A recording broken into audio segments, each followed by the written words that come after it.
And so the Raiders and Bears is always going to be very personal for me because somehow in our family lineage, there's a little branch off the family tree. Somehow my oldest sister, for whatever reason, is a Raiders fan.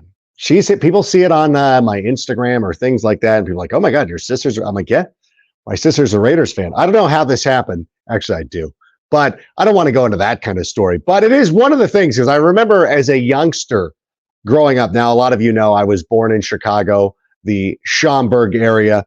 Spent most of my time growing up in Southern California. I think my dad would have been okay if I had gravitated towards the Raiders because it was a franchise he sort of admired. Like he didn't have hatred. Like he hated Washington. He hated the 49ers. Green Bay, sorry. Listen, a lot of the old heads, they don't hate Green Bay as much as us, as much as the younger people, so to speak. We hate Green Bay for the last 30 years. People who are my dad's demographic hated like Washington, the Giants a little bit, the 49ers definitely, because they were the teams that competed against the Bears during the 80s. The Packers were nowhere to be found. But the Raiders were always that one team that was, you had a little bit of a respect for.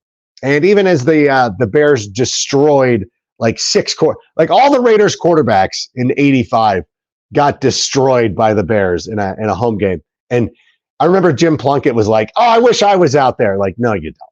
But in any event, there's something about the Raiders. There's something about these two proud franchises. So you know what? We got a game this week. I know the franchises aren't what it used to be, but still for my household, this is a great matchup. So let's talk about it. But first, Sammy, let's just go ahead and start the show.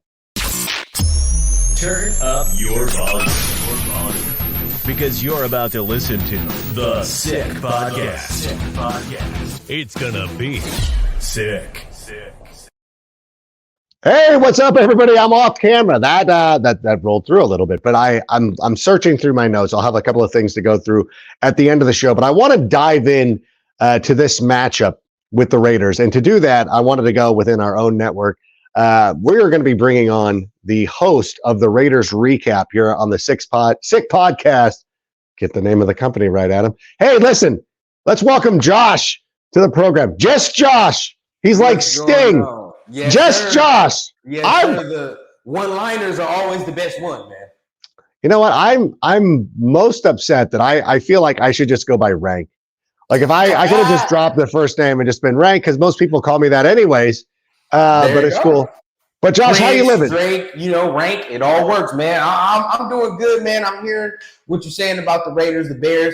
It's crazy because my uncle is a Bears fan, and I'm from California. So it's like we look at him like, how did you become a Bears fan? We're all from California, but at the end of the day, man, it's two great historic franchises that's about to go to battle. We aren't what we used to be, but we can always count on some good fireworks when these two teams come together.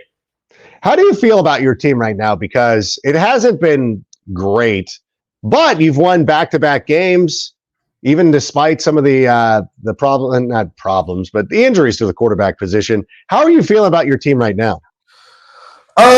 Confidence level, I say it's about like a 6. And honestly, because for me personally, I didn't come into this season with lofty expectations. Okay, I came into the season saying the ceiling on this team is probably a 9-win team at best, and does that sneak you into the playoffs? We'll see. So then it's, around the same situation the Raiders have been in for years, which is you're just middle of the pack. You know what I mean? Yeah. And that's what I was expecting from this team. But to see the 2 wins stacked together, really, I'm taking this season to kind of really judge McDaniels, really, because I need to see some signature wins under him and his regime, And so at the end of the day, as of right now, I'm at a 6 because we're beating teams. The offense still isn't looking how it's supposed to look, especially if you have an offensive-minded head coach. So, but I do have my reservations on why the offense doesn't look like that. But, I'm about a 6, and I feel like if we can win this week, and maybe make it convincing, then I'd probably go up. Now, next week is a real test for my team, and we'll see because we play Detroit next week. But as of right now, I'm about a 6. I love that you're already looking ahead through the Bears. Like, we don't care so much about Chicago. It's about playing Detroit. But you talk about the offense. How much of that is tied to the quarterback, because last year it appeared that the fit with Derek Carr just wasn't there. They moved on towards the end of the season. You bring in Jimmy Garoppolo, who's fine, but I don't know. I always hate to put an injury-prone label on a player. Right. But Jimmy Garoppolo gets hurt a lot. And it can't be a surprise that he's hurt already. What are they going to do? Are they playing for a quarterback this season? You know what I'm saying? Like in the 2024 draft, or what do you think the future is at quarterback for the Raiders? So, I'm glad you brought this up, because this is something I talk about on my channel a lot. And let's start with Jimmy. With Jimmy, you can see that the offense has no rhythm because your starting quarterback is not consistently out there, right? Like, I don't remember a playoff team that has their starting quarterback in and out of the lineup. Like, that's just not conducive to winning football. So in that regard, you can kind of see why the offense is kind of sputtering, because you don't have a consistent presence back there to gain rapport with the receivers, and a consistent voice back there. But for the Raiders, me personally, we have our rookie back there, Aiden O'Connell, and we saw him in the preseason. And there's a good chance he should be playing this week. Now, me personally, I want him to play, because I want to know what the Raiders have. You know what I mean? There's so many, like you said, there's so many good quarterbacks coming out in this draft that I think it's foolish for the Raiders at least not to explore what this kid is. You know what I mean? And then from there, we'll see. If he's not it, then, we try again next year. But at the end of the day, I think that we have Brian Hoyer back there. But, I mean, if you're talking about long-term sustainability, Brian Hoyer does nothing for you, because he plays this game, then that almost guarantees you we go back to Jimmy. But with Aiden, he plays well, then there's that unknown. And then there's something you say, okay, well, if he's a rookie, he's playing well, he's getting better, let's just stick with him. Let's see what he can do for the rest of the season. And if he does end up winning, then, that's something that we can take in our bank for next year. Yeah, because the Raiders have really, not that you play to lose or anything like that, but by beating the Green Bay Packers, by beating the New England Patriots, you really are now starting to get yourself down the draft board of like, well, this doesn't really help anybody. But if O'Connell can come in and play pretty well, because to me, it feels like there's no sense in going to Brian Hoyer. He should be the camp body. He should be the, like, if something happens physically. Emergency, yeah, there you go. Yeah. If something happens physically to Aiden and he can't play, then fine. Brian Hoyer can come in. Even in a game much like Jimmy Garoppolo, Brian Hoyer's from the Chicagoland area. Yep. So it would be it's nice for him or anything like that. But at the same time, just go ahead and take a pass. We don't need you, Brian Hoyer.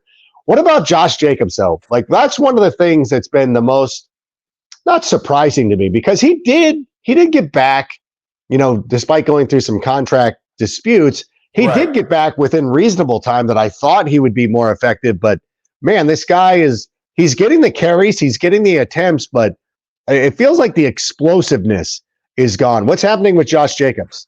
So realistically, right, and it's not all his fault. Now, the first couple weeks, I was saying he wasn't fully where he needs to be, right? Because every Raider fan knows we're seeing 100% full Josh Jacobs. We're seeing a guy who breaks tackles, who's quick in and out of holes, right? And he's not doing that right now. For the first couple weeks, he wasn't doing that. Now I feel like he's back there. But the problem is that the Raiders have not been able to go downfield. So when you're not able to go downfield, that allows teams to say, well, we're going to put 8-9 people in the box because we don't respect what you're going to do downfield. And, we're going to make your quarterback beat us at a certain degree. So right now, I think the passing game was what's really messing up Josh Jacobs, because everybody's saying, well, we don't respect Jimmy's arm deep. So we're just going to play here and we're not going to allow Josh Jacobs to beat us. And the crazy thing about this is that if, most people remember last year, he started similarly, right? His first 4 games, his first 5 games last year was about the same type of numbers he's having this year. And then he ended with the rushing title, so I think as the offense progresses and if the offensive passing game can start opening up, we're going to see a little bit more of the Josh Jacobs we're used to seeing. Yeah, we see that Josh Jacobs is on pace to join Tuffy Lehman's in 1937 as the only players to average under 3 yards per carry this season after leading the NFL in rushing per 100, as long as they had 100. I know, we got to go all the way back to Tuffy Lehman's, who nobody's ever heard of. Mike North, if he's listening, will be like, I remember Tuffy Lehman's. He would come to Comiskey and we would root against him. But again, there was a slow start to last season. And I think if Aiden can come in and play a little bit better, That would help out everybody concerned. We do hear, though, Devante Adams is now starting to make a little bit of noise. There's a little bit of frustration surfacing. Is this an instance where you're like, well, this guy's just going to get peppered with targets and we'll keep him happy? Or could the Raiders at some point feel like, we're probably not going to win the Super Bowl this year. Perhaps we take a valuable asset like this and send him on his way. What is the future of Devante Adams with the Las Vegas Raiders? Now, before I begin, I know a lot of fan bases are excited because they hear a little disgruntledness and they're saying, oh, we can get him. I'm going to let you guys know it's not happening. All right, because the cap hit for the Raiders is tremendous. All right, and we're not in the business to be doing that as of this point. And he's already said this is the team he's grown up, loved in, and wants to play for. But the thing about Devante, and at first, I won't lie, at first I didn't really, the comments rubbed me the wrong way. But when you really dig deeper, okay, I feel like this is a situation where if the Raiders offense was scoring over 20 points, let's say we're scoring 25, averaging that, and then you look at Jacoby Myers, he has 60-plus yards, a touchdown. Michael Mayer gets involved with 50-plus yards. We got a rookie, Trey Tucker. Like, we start seeing everybody get involved and the Raiders are scoring how they're supposed to. I firmly believe that you don't hear a peep out of Devante because realistically, all he wants to win.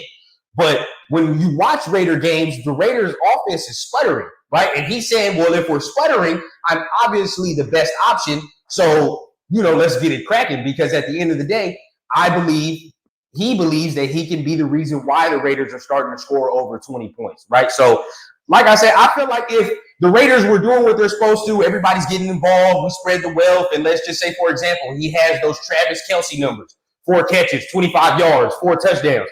He wouldn't care. I know that for a fact. He probably would not care. And he'd say, okay, we're winning. The offense is successful. There's nothing for me to say. And if he was to say this, if the offense were successful, then I'd have a different tone about me. But, we're sputtering. We're not doing what we're really supposed to. So then at that point, I understand what he's saying. Well, if we're not really as successful as we can be, I should be getting more targets. And that can probably lead to more wins and more convincing wins.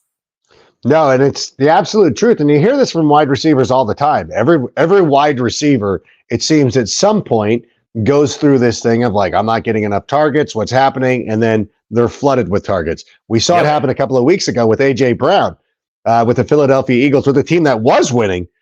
He goes out there, he chirps, he starts getting the targets. Stephon Diggs, historically, every spot that he's been in, doesn't feel like he's getting enough targets. Jamar Chase, a couple of weeks ago, compared himself to 7-Eleven. I'm always open.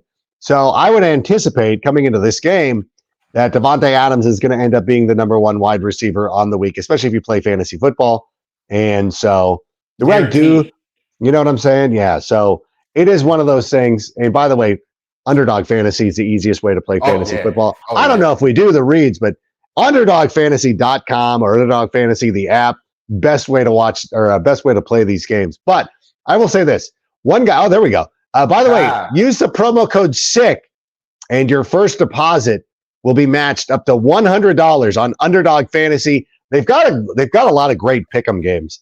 And again, I'm not telling you what to bet on or anything like that. That's not what I'm saying. But I'm saying that watching the NFL, when I'm setting my fantasy lineups, I make sure that Devante Adams is a big part of any team that I'm playing, especially this week. Another guy that I really love in fantasy who's becoming a big part of this offense, you mentioned him a moment ago, Michael Mayer looks incredible. What have we seen out of him?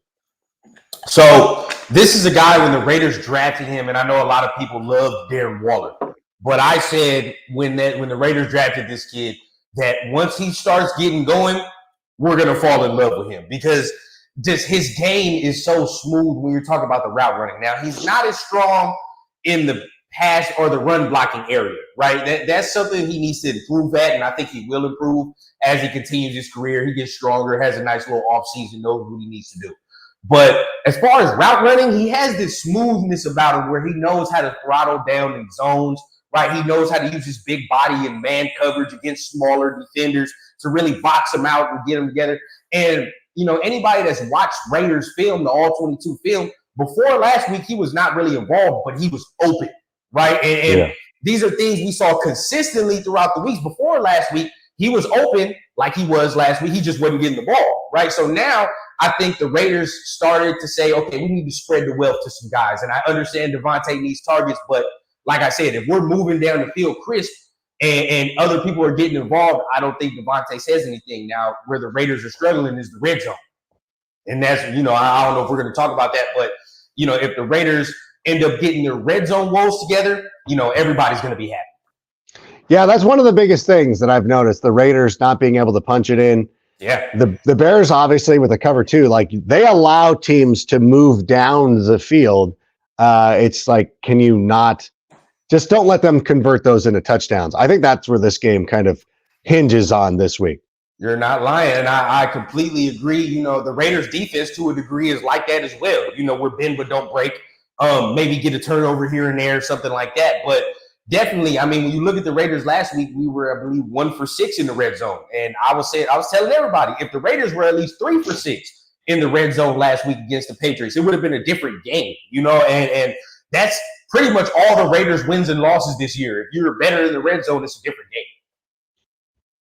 Yeah, that's a big thing. The difference between winning or losing. These teams that settle for field goals don't seem to win, or you could be Brandon Staley and just not go for a field goal. I do want to ask you, though, on the defensive side of the football, Max Crosby just absolutely scares just scares me.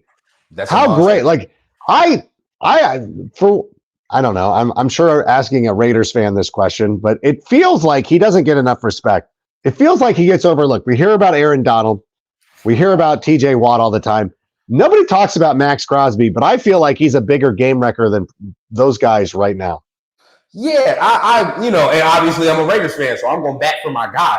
But, and this is the thing, when you hear people on, maybe NFL or some big guys, undisputed, first take, when they talk about edge rushers, they leave his name out, right? They talk about TJ Watt, they talk about Myles Garrett, they talk about Micah Parsons, and all these other guys that rush the passer, and they leave his name out consistently. To me, he's getting up there in he's top 5, but he's getting up there in top 3.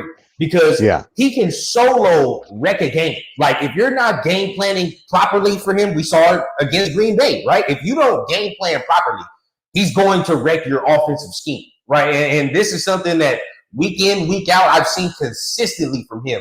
He does not waver, especially with his energy and the way he plays and his effort. That's just the one thing I could count on week in, week out. Like, this dude right here is going to lead in effort and energy, guaranteed. Yeah, and it's impressive, especially at the end of last week when you knew, here comes Mac Jones in the end zone. Like, there's no way this ends up well. Like, there's just no way. And I'm worried about a rookie quarterback who's going up against, Max Crosby with an offensive line that's a little bit suspect. How do you see this game playing out? What do you think is the final outcome? I'm assuming you would pick the Raiders to win, but how do you feel this game's going to play out?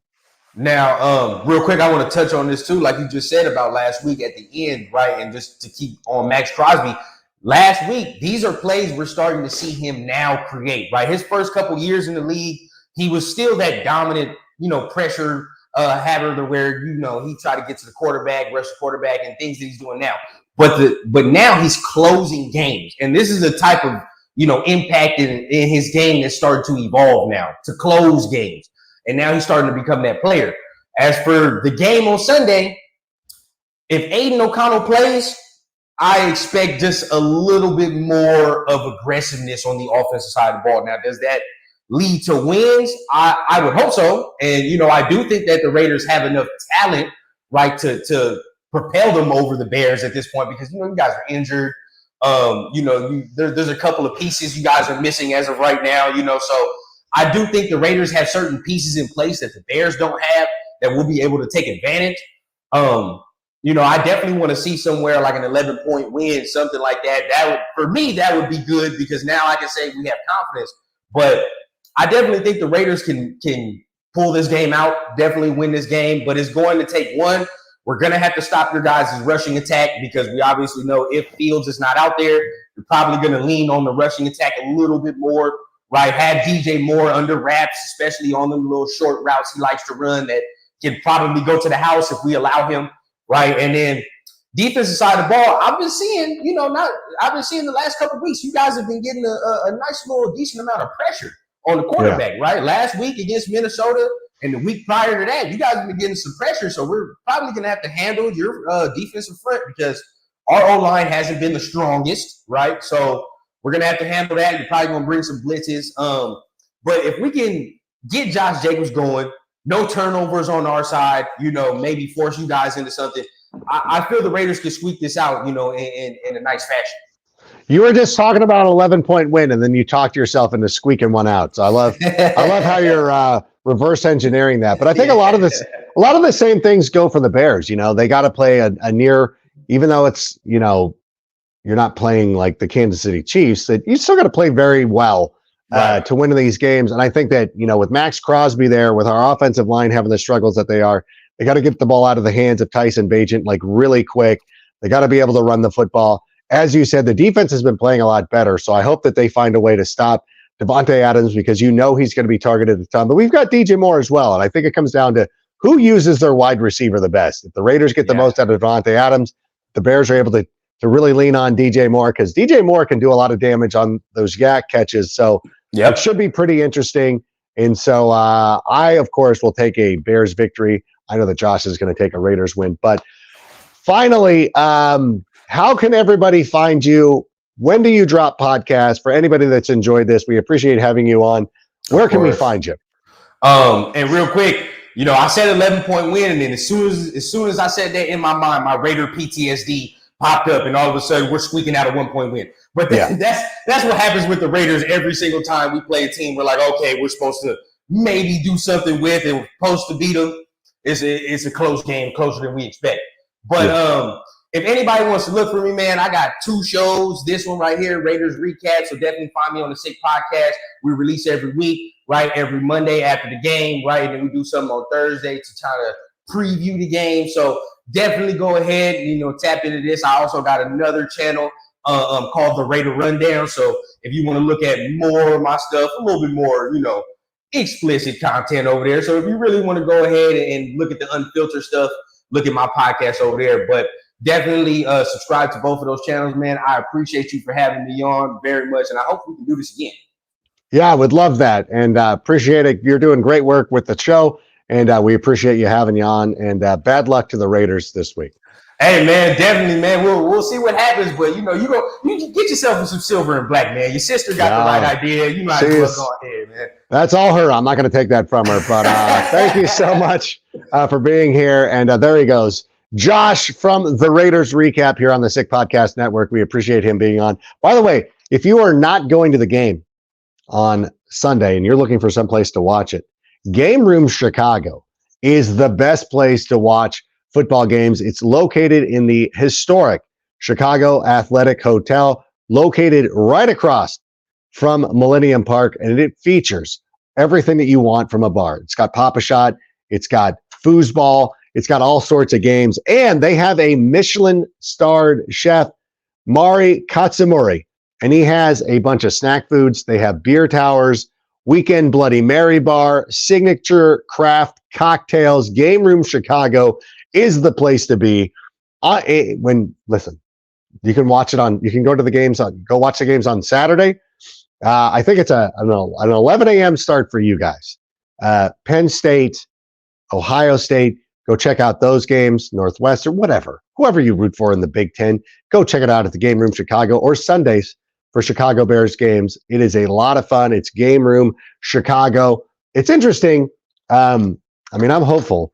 Like the Raiders is one of those games that we look at, and this is not to besmirch the Raiders, and they're 3-3. They beat the Broncos when we couldn't. They beat the Packers when we couldn't. But this is still one of those games. It's like, if we don't win this game, it is very damning for us. Like there is a lot of issues that we have that we already know about, but they're even worse. And this, again, it's not to take anything away from the Raiders, but this is a team that was on the road. Wait, were they on the road at New England last week? Where were they? Yeah, they're at home. But still, this is a West Coast-ish team coming to Chicago, coming in, playing that early window. This is where we should take advantage of. The Raiders are also one of those teams that sometimes they have problems closing games. And it's, the more that I think about Tyson Bagent playing, the more, I'm sort of worried about what it's going to happen when the Bears win this game, what the headlines are going to be, what the storylines are going to be. It's going to be off the rails in Chicago, which is fine. Like, I will take that. I will take rampant speculation of, should we play our backup? Because it happens all the time with backup quarterbacks. There's always that, like, is this guy better? Are we better off with him? Usually it's no. And Chicago is always like, they're no stranger to this. I think back, was it the 86? God, one of the old heads would know this better than me. I think it was 86, where we went with Flutie. Was it 88? Where we went with Flutie over Jim Harbaugh.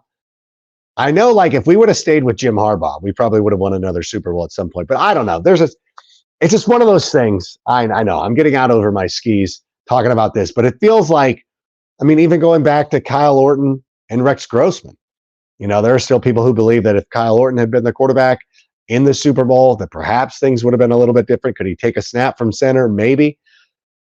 It's such a hallmark of Chicago. And it's also, too, I know that everybody's like, wow, if the Bears are not going to draft a quarterback. Like, listen, if Justin Fields does not play well, or he does not return, he's out for the rest of the season, they're going to do it. They're just going to do it if they get the opportunity to do it. I'm not saying that Tyson is the guy of the future, anything but at some point, if Justin doesn't return, or if Justin returns and doesn't play well, like, I don't know. Like, people are like, hey, like, you can't keep drafting quarterback. They do. That's what teams do. You keep drafting quarterbacks. And everybody's like, well, what about the Browns? I'm like, yeah, exactly. These teams always have to draft quarterbacks. But I think with Kevin Warren here, I feel a little bit better about the Bears' chances moving forward. But listen, great game this week. I'm looking forward to it. I'm confident that the Bears are going to win. And I think that we're going to show up with Tyler Scott on Tuesday, be talking about a win. I think Tyler Scott's going to get into the end zone with the football and everything. So I'm looking forward to this. And if you're in the Southern California area, Rip Beer Company is the place to be, PCH location. So I hope to see you there. And until that time, bear down. And Sammy, go ahead and play us out. And that's a wrap. Hope you don't miss us too much until next time. Follow the Sick Podcast on YouTube, Instagram, Facebook, Google Play, and Apple Podcasts.